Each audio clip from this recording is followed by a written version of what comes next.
So now we turn to our final example of civil disobedience in the Bible, and in this case we turn to the book of Revelation, chapter 13, where we see that the beast from the earth commands all men to worship the image of the beast.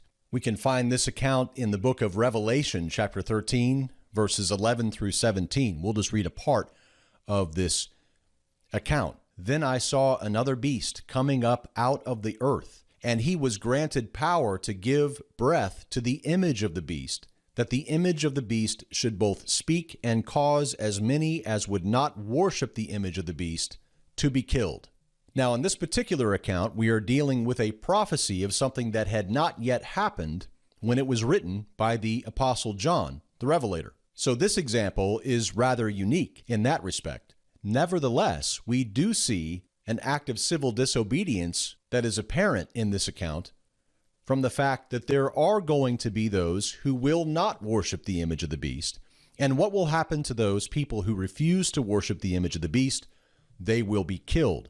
Notice that it does not say that those who are asked to worship the image of the beast will kill those in government who ask them to worship the image of the beast, but instead they will be killed themselves for failing to worship the image of the beast. So what is the ungodly request made by the government or the king or the governing authorities in this particular example? It is to worship the image of the beast. And as God's people know, worship is reserved for God alone. Therefore, if a government tells us to worship something else, or if some governing authority tells us that we are to worship something else or someone else or an image of something, which is similar to what we saw in the book of Daniel chapter 3 with Shadrach, Meshach, and Abednego, who refused to bow down to the golden image erected by King Nebuchadnezzar. In fact, this is actually, in some ways, a foreshadowing of this event that occurs in the book of Revelation.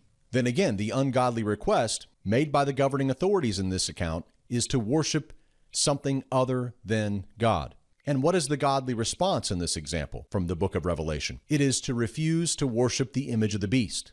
That is, those who are godly during this time refuse to bow down or worship the image of the beast. And we know that some will not do that because they will be killed, the Bible tells us. So, does the godly response to this command to worship the image of the beast by the governing authorities include violence against the government on the part of the godly? And the answer, yet once again, is no. Indeed, the only violence that occurs in this example is that is done by the ungodly governing authorities that command the people of God to violate God's law. Thanks for watching. And if you enjoyed today's video, be sure to check out our full-length video on this topic where we share 10 different examples of civil disobedience in the Bible. You can check it out right here.